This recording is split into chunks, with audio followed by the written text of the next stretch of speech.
Se ve la presentación.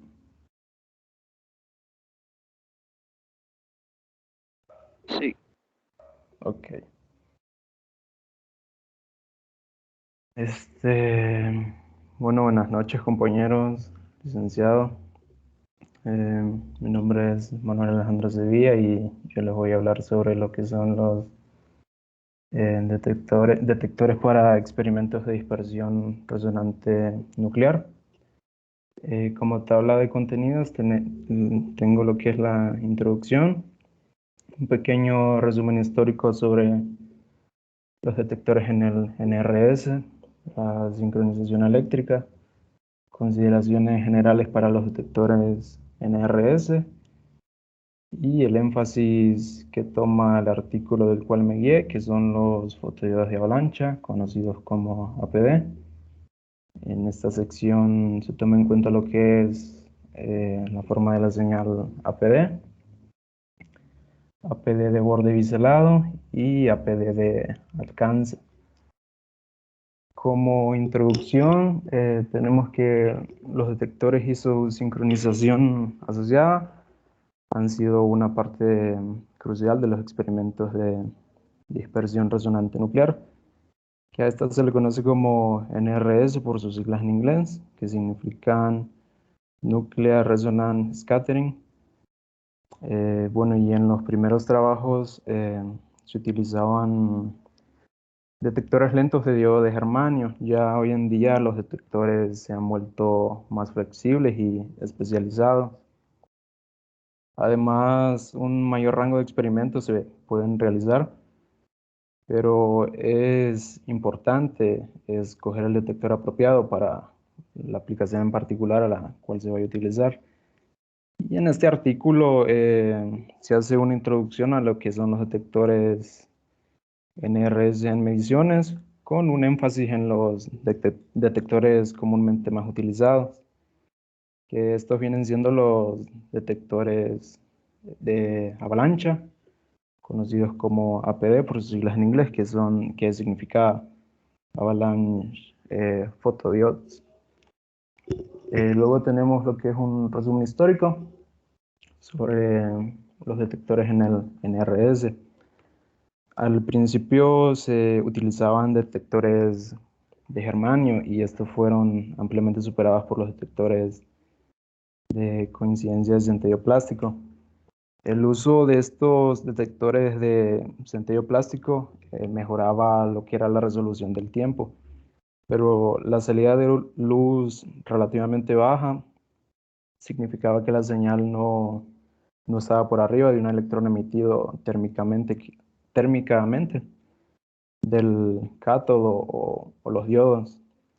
También para reducir el ruido se crearon detectores de coincidencia, que estos eran dos tubos fotomultiplicadores, que por sus siglas en inglés se conocen como PMT.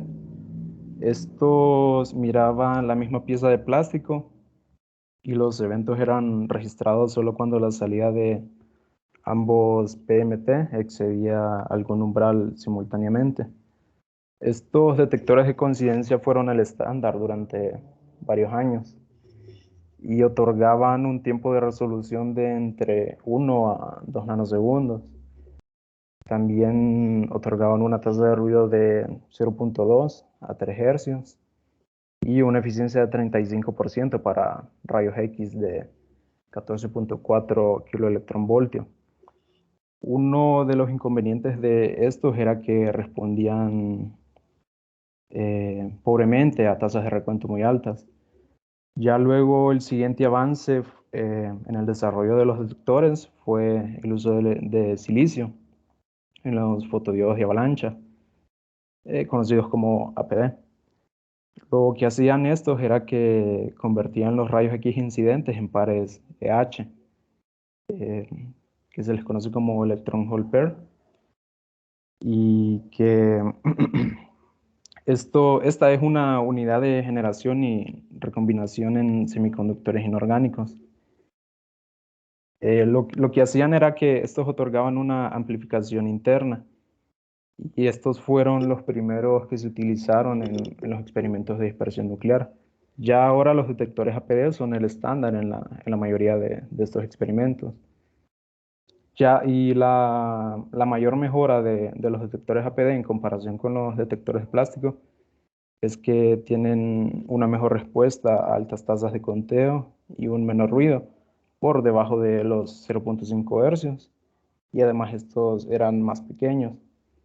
También tengo entendido que empezaron a hacerse como más famosos, por así decirlo, los detectores APD, porque en comparación con los detectores de germanio, los detectores APD lo que utilizan es silicio.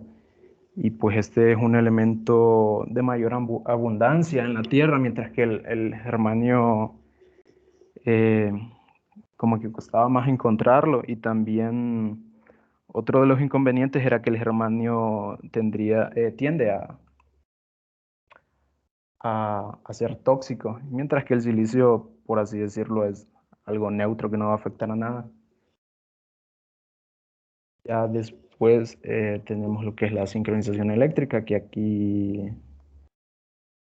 voy a tratar de explicar el funcionamiento de estos detectores de una manera un poco sencilla, ya que sí era un poquito complicado de entender cómo era que funcionaban estas cosas, pero eh, vamos a tratar. Tenemos que en la mayoría de características de los experimentos de dispersión nuclear se requiere una medición de rayos X, resuelta en un cierto tiempo. Se dan pulsos cortos de alrededor de 100 picosegundos de radiación de sincrotrón y esta llega a la muestra en unos tiempos bien definidos. Los rangos de la repetición varían de los 0.2 MHz a los 10 MHz. Y sabemos que la dispersión nuclear es un evento que está separado de otros procesos, como podría ser la dispersión electrónica. Esta ocurre en una escala de picosegundos y es inmediata a la dispersión nuclear. Que la dispersión nuclear ocurre en escalas más largas de tiempo. Esta sucede en el orden de alrededor de 10 nanosegundos, lo cual se puede decir que sucede de una manera retardada. Tenía la duda sobre qué era la radiación de sincrotrón, así que busqué cómo es que se genera esta y básicamente la radiación de sincrotrón es una radiación electromagnética que, que se genera por partículas cargadas y estas se aceleran a velocidades cercanas a la velocidad de la luz y se ven forzadas a seguir una trayectoria curva, por lo tanto, estas tienden a emitir dicha radiación. Para estos experimentos, la cantidad de interés es ya sea la radiación retardada como función de algún parámetro externo o el tiempo de evolución detallado en la radiación retardada después de un pulso o incluso podrían ser de interés ambas.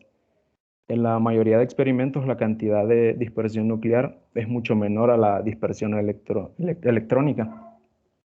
Esta es de aproximadamente 4 o 6 veces menor en el orden de magnitud. Y por lo que es crucial el tiempo en cuanto a estos experimentos. Luego aquí tenemos un pequeño diagrama que es el esquema de la electrónica. En la figura A tenemos lo que es la señal de entrada y en la figura B tenemos un diagrama lógico. Para la figura A hay dos canales principales de entrada. Uno de ellos es el detector rápido de rayos X y el otro es el canal para el anillo de sincronización electrónica. De este último tenemos que está el oscilador maestro, que este se encarga de controlar el funcionamiento de las radiofrecuencias del anillo de almacenamiento. y este es bloqueado por el tiempo de llegada de los pulsos de rayos X a la muestra. Para la figura 2 tenemos un diagrama, bueno, el diagrama lógico de básicamente qué es lo que sucede. En este se utilizan los dos canales para generar una puerta que separa los eventos retardados de los eventos inmediatos. Y como entrada de detención para convertir el tiempo a amplitud, que esto se le conoce como TAC por sus siglas en inglés. De esta forma, lo que se determina es el intervalo de tiempo entre el pulso de excitación inmediata y el evento retardado. Y básicamente, el uso de la señal de sincronización del anillo es reducir el tiempo muerto del TAC. Y por lo general, el tiempo de resolución de estos sistemas es de los 100 picosegundos y un par de nanosegundos. Luego tenemos lo que son las consideraciones generales para los detectores en el NRS. Las características específicas requeridas para un detector de experimentos en el NRS depende de en qué aplicación se vaya a utilizar. Y dentro de esas características tenemos las siguientes, que son una buena eficiencia cuántica del detector, que se busca que ésta sea mayor al 10% y de preferencia mayor al 50%. Una tasa de fondo baja, que esta podría ser menor a 0.1 hercios y preferiblemente menor a 0.01 hercios. Tenemos también que tenga un buen tiempo de resolución. Se buscan tiempos menores a 10 nanosegundos y de preferencia menores a 1 nanosegundo. Y por último, podríamos considerar la recuperación rápida o alto rango dinámico. En los detectores NRS, los primeros dos puntos son los más deseables. Y para el experimento de dispersión nuclear, la importancia de estos es crucial, ya que el rango de señal puede fácilmente ser reducido a 0.1 hercios. Ya las otras dos consideraciones son más específicas, por así decirlo. Casi todos los experimentos de NRS van a requerir un tiempo de resolución de 10 nanosegundos y dependiendo del experimento, resoluciones de 0.1 nanosegundos o menos. Pero prácticamente la mayoría de detectores que se utilizan tienen un buen tiempo de resolución de 1 a 2 nanosegundos. En cuanto a la recuperación alta o rango dinámico alto, este requerimiento es muy particular en los experimentos de NRS y su importancia depende de la tasa de recuento rápido. En un extremo, una frecuencia rápida puede ser mucho menor que la frecuencia de pulso del sincrotrón, perdón, e incluso menor que la frecuencia retardada. Para este caso, si el detector requiere un microsegundo, un par de ellos, para recuperarse después de un evento inmediato, el experimento no va a ser afectado, ya que el tiempo muerto, por así decirlo, es muy pequeño. Pero cuando la tasa del evento inmediato se acerca a la tasa de pulsos incidentes, el detector tiene que ser capaz de responder rápidamente o el tiempo muerto podría ser muy alto y esto termina afectando lo que es el experimento. Un ejemplo de esto es el experimento de Nuclear Forward Scattering, conocido como NFS. En este lo que pasa es que cada pulso inmediato que llega al detector tiende a tener de 10 o incluso cientos de fotones y el detector tiene que recuperarse de esta gran cantidad de pulsos para llegar a ver un solo fotón algunos nanosegundos después de que estos llegan al detector. Ahora entramos a lo que son los fotodiodos de avalancha, conocidos como APD. Aquí tenemos la estructura del diodo y los perfiles de campo. Estos diodos de avalancha de silicio son los más frecuentes en los experimentos de dispersión nuclear. Para ambos casos, la capa de reducción de los dispositivos consiste en una región de campo baja, conocida como DIF, y una región de campo alto, conocida como GAIN. Para rayos X de energías entre 4 y 40 kiloelectronvoltios, el proceso dominante en el silicio es la absorción fotoeléctrica y típicamente conduce a un electrón que tiene aproximadamente la misma energía de los rayos X incidentes. Y este mismo electrón puede perder energía rápidamente por procesos de dispersión en el silicio. Tenemos que en promedio, a temperatura ambiente promedio, un par EH va a ser creado por cada 3.6 electronvoltios de energía que se depositen en el silicio. Por lo tanto, la absorción de un solo rayo X de 14.4 kiloelectronvoltios va a crear cerca de 4.000 pares EH. Un parámetro esencial para la detección de rayos X también es el espesor activo del dispositivo, pero al final este afecta la eficiencia del dispositivo y el tiempo de resolución. Luego aquí tenemos lo que es una gráfica de la atenuación de los rayos X en el silicio.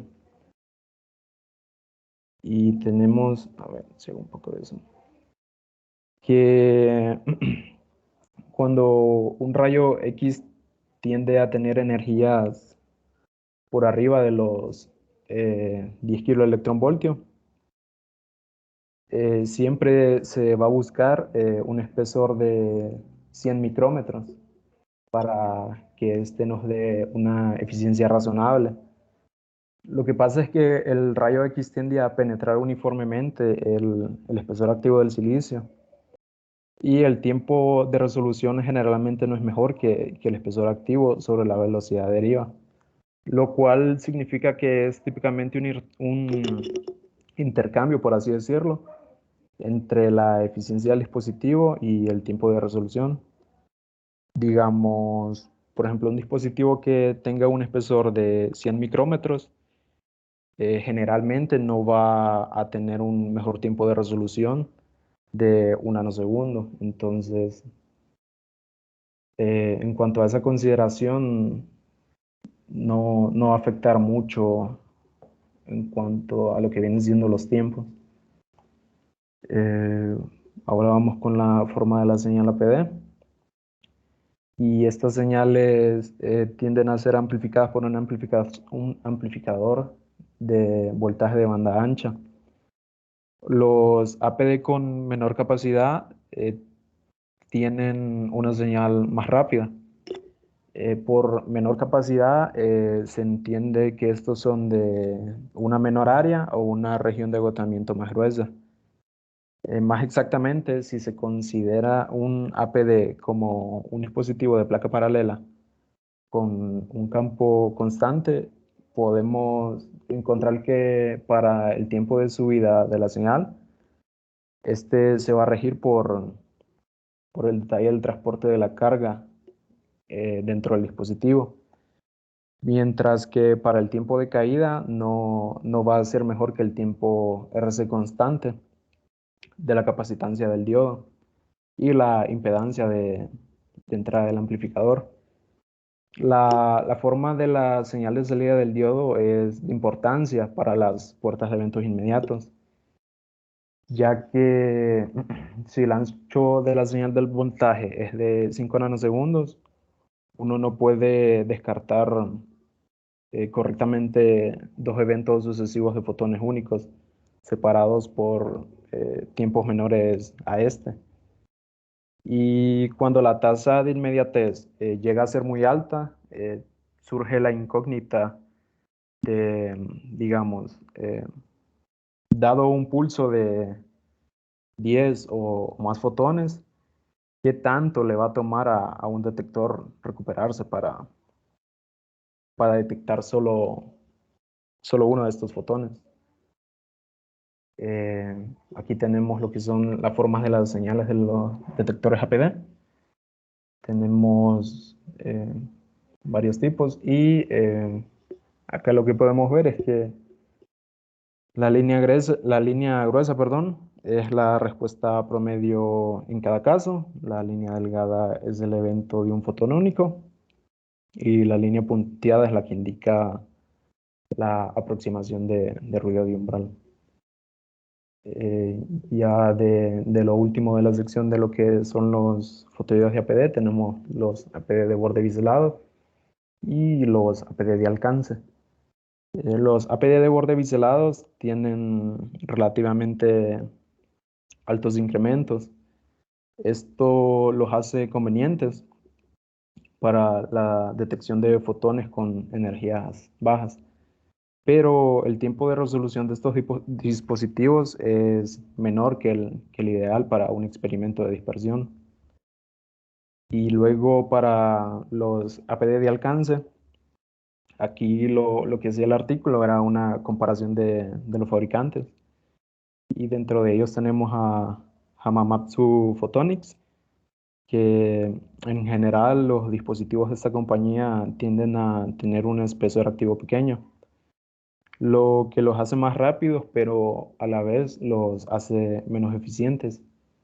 Y tenemos la otra compañía que es EGIG, que esta tiende a hacer dispositivos más gruesos, lo cual los hace más eficientes, pero estos responden más lento.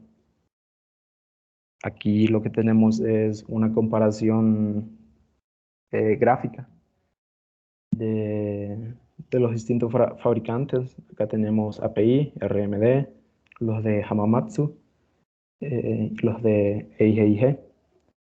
En los diodos API, la cola se amplía hasta los 5 nanosegundos y tiende a ser más larga que en los dispositivos de RMD. Para los experimentos de absorción inelástica, donde normalmente uno está menos preocupado por el tiempo de respuesta de la muestra, esto no genera ningún problema. Y estos dan una eficiencia razonable para energías bajas, energías del 50%, que vendrían siendo 6.4 kiloelectronvoltios. Y tenemos em,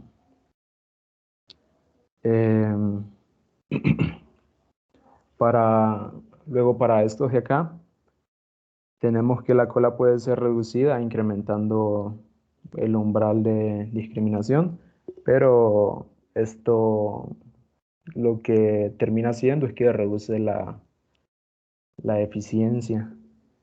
Y como conclusión, básicamente, los detectores nucleares utilizados en los experimentos de dispersión de radiación de sincrotrón han cambiado significativamente y han mejorado con el paso del tiempo, desde que se hizo la primera medición exitosa con estos. Casi todos los experimentos que se han realizado eh, se han hecho con los fotodiodos de avalancha. Y si miramos hacia el futuro de estos fotodiodos, de los APD, para estos experimentos de NRS, podríamos ver de que podrían haber varias mejoras y cierta exploración, principalmente centradas en los elementos múltiples o los dispositivos de matriz. Y básicamente eso sería todo sobre mi exposición. No sé si tienen alguna pregunta o no les quedó claro algo. ¿Alguna pregunta tienen?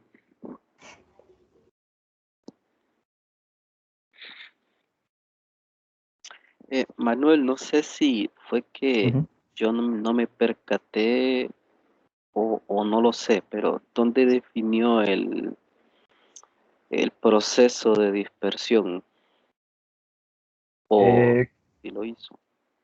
el artículo no lo define como tal, fíjese, se concentran más en lo que viene siendo esto, la sincronización eléctrica, que es el funcionamiento, pero Pero se no acuerda que yo funciona. le había mencionado que tenía que ponerlo, ¿verdad? En el Sí, chat, sí me acuerdo. Lo que pasa es que, porque ajá, dígame. sí, pues es que yo le mencionaba en el chat que estas cuestiones de dispersiones eh, nucleares resonantes no son, por lo general no se mira, ¿verdad? Ni en las clases de física nuclear, ni en las clases de física de radiaciones, ¿verdad? Porque son contenidos muy, muy específicos, ¿verdad? De un área en específico. Y la idea, lo que yo creo que debe de haber en estas clases, si bien es cierto, son orientativas de alguna manera, pues deberían de dar un panorama general, ¿verdad? De lo que se da. Entonces, lo que sucede es que usted menciona varias cosas durante la charla que si se hubiese definido lo que era una dispersión resonante, bueno, ya se puede extrapolar a los núcleos después, pues hubiese Ujú. sido mucho mejor, ¿verdad? Sí. ¿Usted lo buscó o algo así? Quería, pero es que tenía la duda si solo tenía que concentrarme en cuanto a la información del artículo o podía buscar de Mm, artículos externos y agregarlo a la exposición. y no. También quería dar la explicación de lo que era la radiación de sincrotrón, porque al menos yo no sabía que era como tal o cómo se generaba, entonces solo fue como que ahorita en la exposición solo vi como una explicación corta, porque sí tenía esa duda si solo centrarme en el artículo o también podía buscar aparte y agregarlo a la exposición. Eh, bueno, sí, miren, ustedes pueden agregar lo que consideren necesario. Mm, Esto no es rígido. Pues ustedes vieron las chicas que pusieron al principio, lo hicieron muy bien y incluso agregaron cosas de dos, tres papers diferentes, ¿verdad? Entonces, bueno, qué lástima. Lo siguiente, por qué le interesó a usted este tema? Es que no le siento mucho aterrizaje, ¿verdad? Al contenido. Muy bien, lo que pasa es que se tienen diversos tipos de detectores, ¿verdad? Pero no le encuentro tanto el aterrizaje de todo esto. Más parece una presentación de ingeniería que de física, ¿verdad? sí, al final me di cuenta que más que todo lo que hacen es una explicación técnica de cómo funcionan los aparatos y se alejan de lo que viene siendo la física, porque para la explicación acá de la sincronización eléctrica era algo bien técnico, por ejemplo, y acá igual sobre los diagramas y ya al final de que se centran en lo que eran los fabricantes de los fotodiodos. Bueno, déjenme decirles, ¿verdad? Sí, y sin intentar este, menospreciar la carrera de ingeniería, especialmente la ingeniería eléctrica. Yo me gradué de ambas, ¿verdad? Así que, tanto de eléctrica como de física, así que siento que puedo opinar. Si no, no lo haría. Eh, las cuestiones de detectores, eh, el ámbito de ingeniería se reduce a conocer mmm, cuáles dispositivos, ¿verdad? O se pueden utilizar para un escenario en específico. Em, ¿Qué tipos de dispositivos o cómo conectarlos y listo, ¿verdad? El fundamento real de los detectores va más allá que, que un sentido ingenieril, ¿verdad? O técnico. Eh, los, los que se van a sacar un posgrado en esto, en estas cuestiones de detectores, si es un posgrado serio, por lo general, si es serio, ¿verdad? Y que sea no para ingenieros, eso es lo que estoy intentando decirles.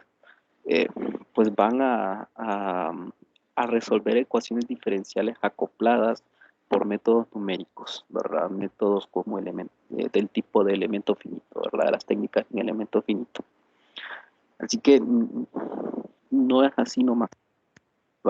Por si ustedes, o a usted, Manuel, si le gusta esto y quiere en algún momento, sé, eh, involucrarse en algún tema de este tipo, son muy buenos,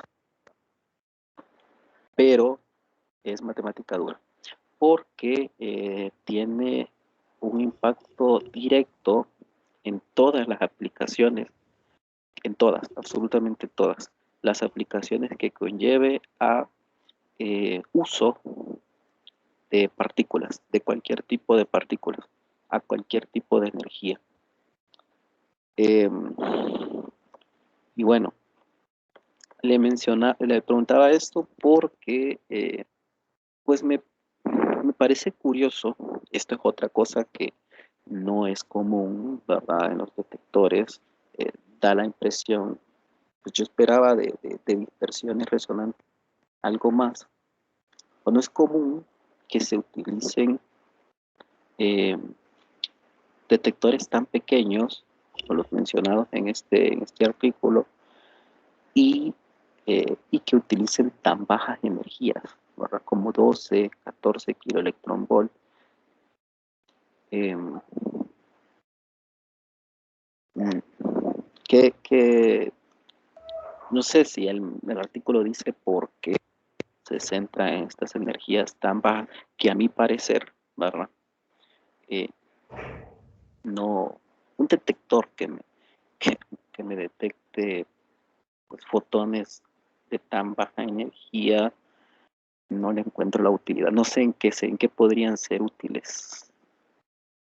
En cosmología definitivamente no. Definitivamente no. En física médica definitivamente no. No lo sé. Lo menciona. Sí, no, mencionar no como tal, pero me imagino que eso va acá en cuanto a las consideraciones, porque como ellos definen que se selecciona el detector dependiendo la aplicación en la que se llegue a utilizar, me imagino que para este tipo de experimentos no se necesitan altas energías y, y básicamente por eso. Igual mencionaba detectores que funcionaban de mejor manera para detectar fotones con menores energías. Imagino que es eso, que dependiendo de la aplicación a la cual se debe utilizar,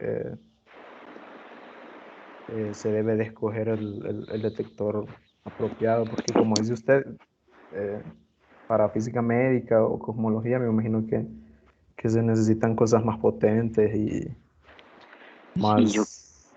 yo creo que eh, quizá esto era más para estas cuestiones así como de satélites o una cosa así, porque si no me explico de otra forma. El fenómeno de resonancia en partículas va de la mano de la absorción de una partícula temporalmente. En este caso, fotones, ¿verdad? Que es lo que, bueno, usted, Manuel, mencionaba sobre absorción ujú. fotoeléctrica. Lo absorbe por un tiempo en,